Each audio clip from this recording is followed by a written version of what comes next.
Bonjour à tous et bienvenue dans cette nouvelle vidéo. J'espère que vous allez tous bien, malgré le contexte actuel, voilà, avec l'épidémie, la pandémie qui a secoué voilà, les pays, les nations dernièrement.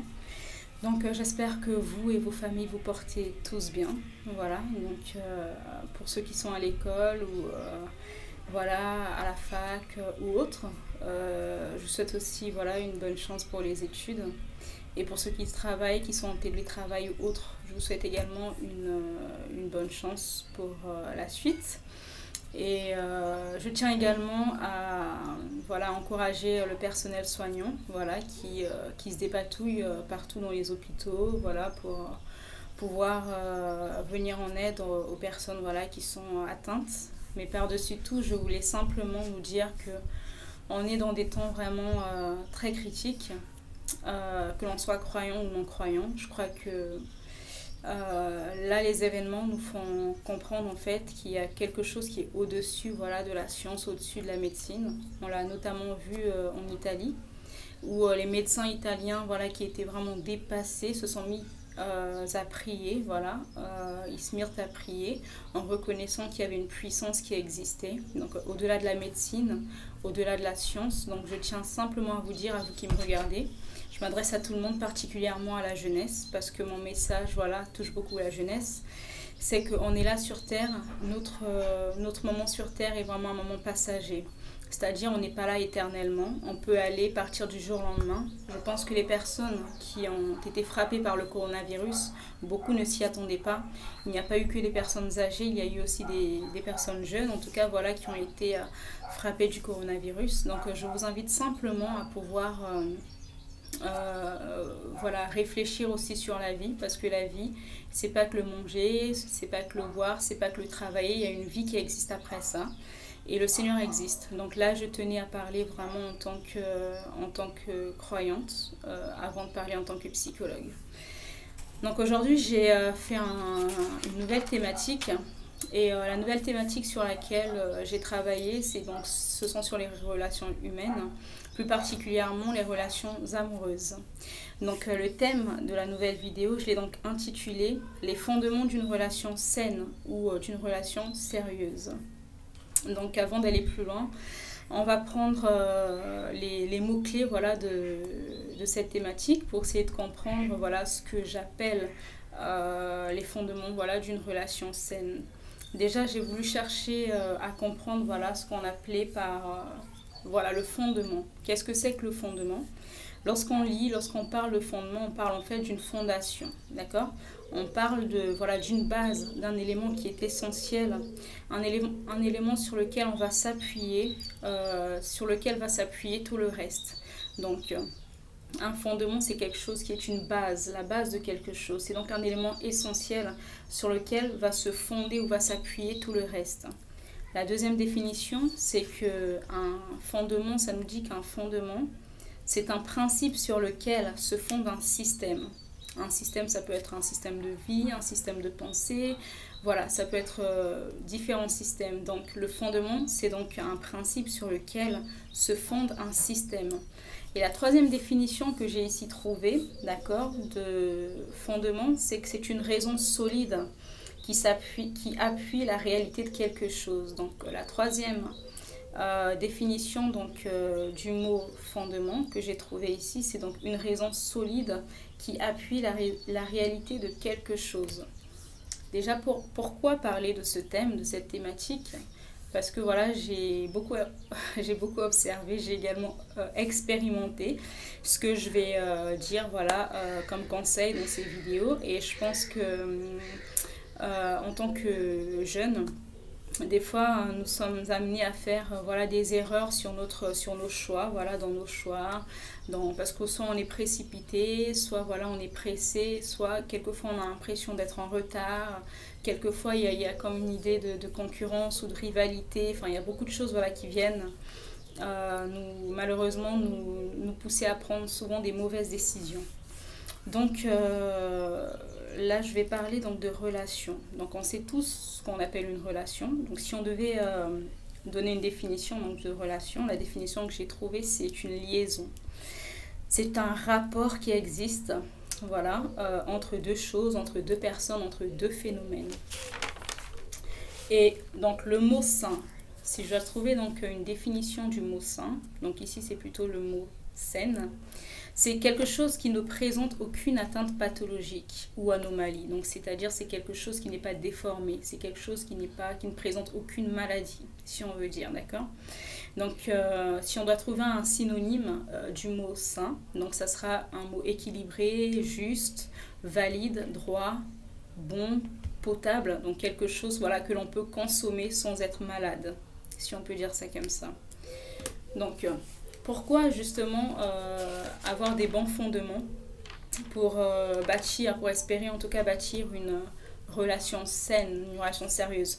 Là, je parle plus précisément d'une relation amoureuse, d'accord? Je ne parle pas spécialement d'une relation amicale. Je pense que j'ai déjà fait des vidéos sur une thématique qui est générale, qui englobe aussi bien les relations amicales qu'amoureuses. Mais là, je vais vraiment me concentrer sur la relation amoureuse en tant que telle.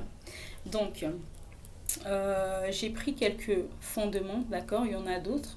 Donc ce sont quelques idées qui peuvent nous permettre en tout cas de pouvoir bâtir voilà, une relation saine, une relation sérieuse. Donc le premier point que j'ai pris, c'est que pour bâtir une relation saine et sérieuse, il est important d'apprendre à se connaître. Donc il est vraiment important de pouvoir apprendre, prendre le temps en tout cas de s'observer. L'observation est vraiment primordiale parce que dans l'observation, on prend le temps voilà, de connaître la personne dans ce qu'elle est, dans ce qu'elle fait, en passant du temps avec elle, en la côtoyant, voilà, on observe, on peut aussi voir justement voilà, des choses qui peuvent en fait nous aider soit à continuer la relation, soit quelquefois à faire demi-tour, marche arrière. C'est vraiment important de pouvoir s'observer, prendre vraiment le temps de s'observer. Quelquefois, voilà, des personnes peuvent faire des erreurs par précipitation, c'est-à-dire, voilà, elles sautent des étapes, elles s'engagent, et une fois dans la relation, elles se rendent compte, en fait, qu'elles ne se connaissent pas. Donc, il est important de prendre le temps, en tout cas, de bien se connaître. Le deuxième fondement que j'ai dit ici, c'est donc qu'il faut développer une relation amicale, donc, durant cette relation d'observation. Malheureusement, c'est vrai que lorsqu'on est intéressé par quelqu'un, on a tendance à vouloir tout de suite aller sur le côté sentimental ou le côté amoureux. On ne prend pas assez le temps, en tout cas, de pouvoir apprendre à connaître la personne amicalement parlant.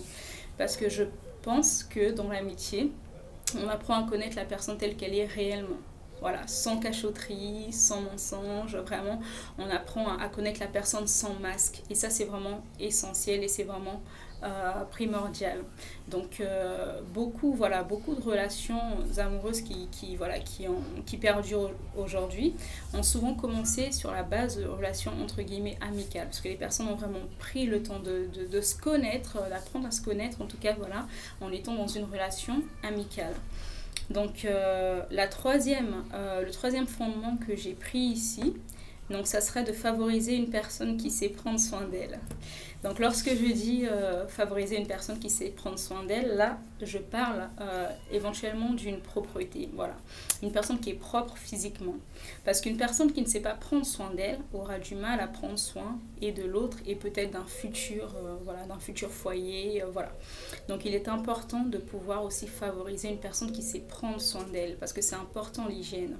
Lorsqu'on aspire à une relation, voilà, l'hygiène fait partie en tout cas des choses voilà, qu'on doit avoir réglé avec nous-mêmes en fait, parce qu'on va être confronté à une autre personne, il faudra pas qu'on puisse imposer à l'autre personne peut-être des mauvaises odeurs, voilà, c'est vraiment assez dégoûtant. Donc je pense que c'est vraiment important de favoriser également une personne qui sait prendre soin d'elle. Prendre soin d'elle, ce n'est pas forcément pour les femmes être maquillées, voilà, avoir tout ce masque-là, et pour les hommes, voilà, se faire entre guillemets beau. Non, c'est pas ça. C'est au-delà de ça, parce qu'on peut très bien être maquillé, avoir ce maquillage, mais chez nous, en fait, dans notre appartement, dans notre maison, c'est vraiment la catastrophe, c'est vraiment la saleté, c'est vraiment voilà le désordre. Non. Prendre soin de soi, c'est vrai, il faut avoir l'apparence propre, d'accord, hygiéniquement parlant, vous êtes propre, mais il faut aussi savoir prendre soin de votre chambre, de votre appartement, de votre maison. C'est vraiment dans ce côté global voilà, qui est essentiel. Donc, le quatrième fondement que j'ai ici donné, c'est donc favoriser une personne qui est émotionnellement stable. C'est important de côtoyer, voilà, en tout cas, voilà, de favoriser une personne qui est émotionnellement stable.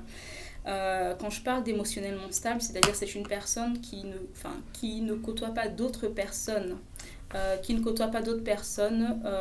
en plus de vous. C'est-à-dire une personne qui n'a pas d'autres flirts, qui n'a pas d'autres coups de cœur, d'autres crushs, enfin peu importe le mot qu'on peut utiliser.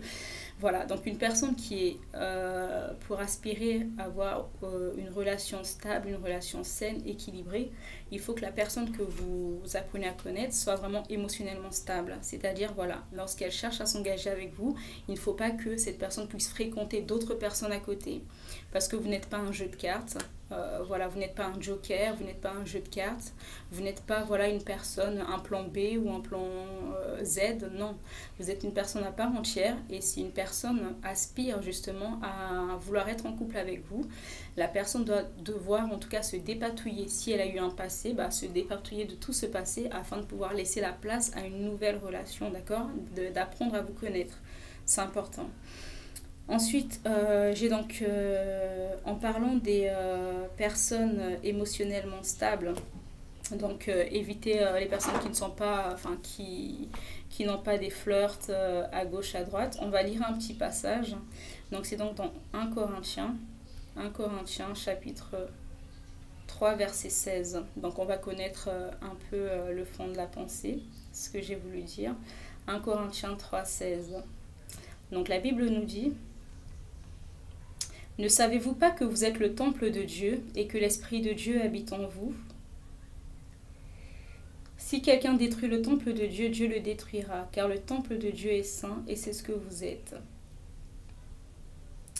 Alors, quand on parle ici de détruire le temple de Dieu, c'est notre corps. On parle de notre corps. En gros, voilà, une personne qui va s'amuser à avoir des relations à gauche, à droite, voilà, qui a plusieurs relations en même temps, voilà, donc c'est Dieu on l'assimile en fait à une espèce de prostitution spirituelle. Donc c'est une personne devant Dieu, c'est comme si tu es une prostituée spirituellement, tu te prostitues parce que tu vas de personne en personne, voilà, tu n'as pas de relation stable. Ensuite, le 5e fondement que j'ai donné ici, il est important d'éviter donc les personnes qui ont la parole flatteuse, donc les flatteurs. C'est vrai qu'il y a beaucoup de personnes, voilà, qui ont l'habitude de draguer, voilà, par flatterie, par toutes ces belles paroles entre guillemets. Mais il faut savoir discerner, d'accord? Parce que la flatterie n'est pas forcément la vérité. D'ailleurs, dans la flatterie, il n'y a pas toujours... il y a une grande part qui n'est pas la vérité, c'est plutôt la séduction. Derrière la flatterie, on voit plutôt la séduction. D'accord? Donc, évitez les personnes qui ont la parole flatteuse. On va lire un passage en Proverbe 7, verset 21. Alors, donc, le passage en Proverbe 7, verset 21, qui nous dit... Alors, elle le séduisit à force de paroles, elle entraîna par ses lèvres doucereuses. Il se mit tout à coup à la suivre, comme le bœuf qui va à la boucherie, comme un fou qu'on lie pour le châtier, jusqu'à ce qu'une flèche lui perce le foie, comme l'oiseau qui se précipite dans le filet sans savoir que c'est au prix de sa vie. Et maintenant, mes fils, écoutez-moi et soyez attentifs aux paroles de ma bouche. Que ton cœur ne se détourne pas vers les voies d'une telle femme. Ne t'égare pas dans ses sentiers. Donc, ce qui m'avait intéressé ici, c'est « Elle le séduisit à force de paroles, elle entraîna par ses lèvres doucereuses. » Donc là, on voit jusqu'où peut nous mener la flatterie. Une personne qui vient, la Bible nous dit en fait, dans la séduction, dans la flatterie, c'est plutôt le rôle de l'ennemi, le rôle du diable. La première personne à avoir usé de séduction, de flatterie, c'était le serpent lorsqu'il est venu, entre guillemets, séduire Ève. D'accord? Donc, toute personne qui s'approche de vous en étant flatteur, en vous flattant, en faisant de la flatterie, méfiez-vous, discernez. Parce que derrière la flatterie, dans la plupart des temps, voilà, il y a vraiment de la séduction. Et quelquefois, ça a lieu, ça ne donne pas à des mensonges. On peut très bien approcher une personne en étant vrai, en étant vrai, oui, voilà, et en étant simple, voilà, sans forcément user de flatterie ou autre. Ensuite, j'ai dit le sixième fondement, c'était éviter les personnes qui ont des tendances mensongères. Oui, ça, s'il faut éviter, vraiment éviter les personnes qui ont tendance à mentir. Lorsque vous remarquez que, voilà, pendant vos fréquentations, la personne avec qui vous êtes a tendance à mentir, voilà, il ment une fois, il ment deux fois, il ment trois fois, méfiez-vous. Moi, sincèrement, je vous conseillerais plutôt de pouvoir mettre un terme à de telles relations, parce que c'est dès le départ, en fait, voilà, qu'il faut observer, ne pas faire l'erreur. Parce que beaucoup de personnes, j'ai connu des personnes, voilà, qui ont rencontré aujourd'hui des hommes avec qui, voilà, elles sont mariées. Elles se disent, aujourd'hui, elles se disent regretter leur mariage parce qu'elles avaient des signes. Mais malgré ces signes-là, en fait, elles ont persévéré, en tout cas dans leur erreur. Dans ce que j'appelle aujourd'hui leur erreur, parce que beaucoup sont malheureuses, en se disant si je pouvais recommencer. Donc je pense qu'une personne qui vous ment, sincèrement, voilà, c'est pas quelque chose de sain. Donc il vaut mieux éviter les personnes qui ont des tendances vraiment mensongères. Ensuite, le septième fondement que j'ai donné, c'est de favoriser une personne véridique, donc qui se projette avec vous dans différents projets. Forcément, si la personne n'a pas des tendances mensongères, c'est que forcément elle aura une tendance véridique. Donc une personne qui vous dit la vérité, une personne qui est vraie avec vous et une personne qui se projette également, en tout cas voilà, dans le futur avec vous, en ayant des projets avec vous. Le huitième fondement que j'ai donné ici, ça serait de bannir les personnes infidèles. Alors, beaucoup de personnes, j'ai souvent entendu des personnes dire, oui, bon, bah, moi, j'aimerais changer une telle personne, même si elle est infidèle, avec moi, elle changera. Je pense que c'est à vos risques et périls. Sincèrement, je pense un être humain ne peut pas changer un être humain. Je ne pense pas qu'un homme puisse changer un être humain. Maintenant, une personne peut changer d'elle-même au contact de vous si cette personne commence à vous aimer, si cette personne se rend compte en fait qu'elle a trouvé en vous ce qu'elle n'a jamais trouvé chez d'autres personnes. Mais je ne pense pas qu'il est judicieux ou même sage de se dire oui, je changerai cette personne qui est infidèle. Moi, je vous conseillerais de ne pas vous engager dans une relation voilà, dans laquelle la personne a déjà des tendances infidèles. On va lire, un passage donc, dans Deutéronome 32, verset 4. Alors la Bible nous dit, « Il est le rocher, ses œuvres sont parfaites, car toutes ses voies sont justes. C'est un Dieu fidèle et sans iniquité, il est juste et droit. » Donc ici on voit que la fidélité fait partie du caractère de Dieu. Donc Dieu est un Dieu fidèle. C'est vrai qu'un homme une personne avec qui on aspire à être, il faudrait vraiment qu'on puisse retrouver aussi ce principe de fidélité. Quand une personne a des tendances déjà infidèles, je pense que pour bâtir une relation stable, ça va être très très compliqué. Il est préférable de bannir ce genre de personnes, voilà, en tout cas dans des relations amoureuses, pour des relations amoureuses, pardon. Le neuvième fondement que j'ai donné ici, ça sera favoriser donc une personne qui est plutôt autonome et indépendante. C'est-à-dire voilà, qui est autonome et indépendante de manière financière, au niveau du travail, au niveau voilà, de la maison. Parce que la Bible nous dit en fait que lorsque Adam a été créé, Dieu l'avait mis dans le jardin, d'accord, dans le jardin pour cultiver le jardin. Donc Adam avait un travail avant que Ève ne puisse venir. Donc Adam avait d'abord cultivé le jardin, d'accord, on n'a pas le temps de le lire, mais voilà, Dieu nous dit qu'il a laissé Adam dans le jardin cultiver le jardin, donc il avait une responsabilité. Il faut que chez la personne, en l'occurrence un homme, voilà, pour les femmes, donc l'homme vers qui voilà avec qui vous souhaiterez être, faut trouver chez cette personne en tout cas un sens de responsabilité. Il faut que ce soit une personne qui soit responsable, qui est donc voilà, qui soit autonome, indépendante, qui ait donc le sens de la responsabilité, d'accord. Et la Bible nous dit encore en Genèse 2,24, on va le lire quand même. Alors Genèse 2,24, la Bible nous dit: c'est pourquoi l'homme quittera son père et sa mère et s'attachera à sa femme, et ensemble ils deviendront une seule chair. Et on voit que c'est l'homme qui quitte son père et sa mère pour s'attacher à sa femme, d'accord. Donc en gros, une femme qui aspire, entre guillemets, voilà, à être avec voilà, un homme, il faut que cet homme-là ait la responsabilité de quitter de chez ses parents. Donc quand il quitte de chez ses parents, Ce n'est pas pour venir cohabiter avec sa copine ou sa femme ou sa fiancée, non. C'est parce que en ayant quitté chez ses parents, il est devenu indépendant et autonome avant de vouloir chercher à être avec une femme, une fiancée ou autre. D'accord? Il faut qu'il y ait vraiment ce sens de responsabilité. Ensuite, le dernier fondement que j'ai donné, c'est favoriser une personne qui connaît le Seigneur. C'est vraiment important. Voilà, pour les personnes qui sont dans le Seigneur, il est important de favoriser une personne qui connaît le Seigneur. Donc, on va lire 3 derniers textes avant de terminer. On va lire d'abord dans Psaume. Donc, on va lire dans le Psaume 111, verset 10. Le Psaume 111, verset 10 nous dit: La crainte de l'Éternel est le commencement. La crainte de l'Éternel est le commencement de la sagesse. Tous ceux qui l'observent ont une raison saine. Sa gloire subsiste à jamais. On va lire ensuite dans Psaume 127, verset 1. Si l'Éternel bâtit la maison, ceux qui la bâtissent travaillent en vain. Si l'Éternel ne garde la ville, celui qui la garde veille en vain. D'accord, et on va lire un dernier passage donc dans Proverbe 9, verset 10. Proverbe 9, verset 10, qui nous dit: Le commencement de la sagesse, c'est la crainte de l'Éternel, et la science des saints, c'est l'intelligence. Donc ici, le dernier fondement que je donne, c'est que pour avoir une relation vraiment saine et stable et sérieuse, il est important de favoriser une personne qui connaisse le Seigneur.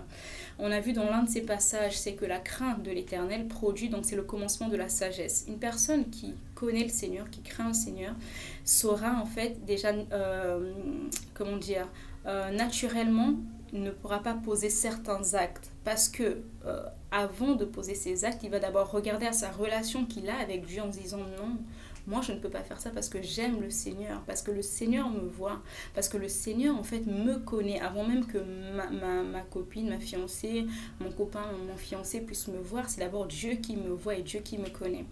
Et on nous dit encore que celui qui bâtit son Dieu, donc son le Seigneur, bâtit en vain. Donc on peut souvent en fait aller dans des relations, voilà, dans les relations dans lesquelles il n'y a pas forcément le Seigneur. On commence sans Dieu et quand les choses sont compliquées, difficiles, on se dit mince, comment ça se fait?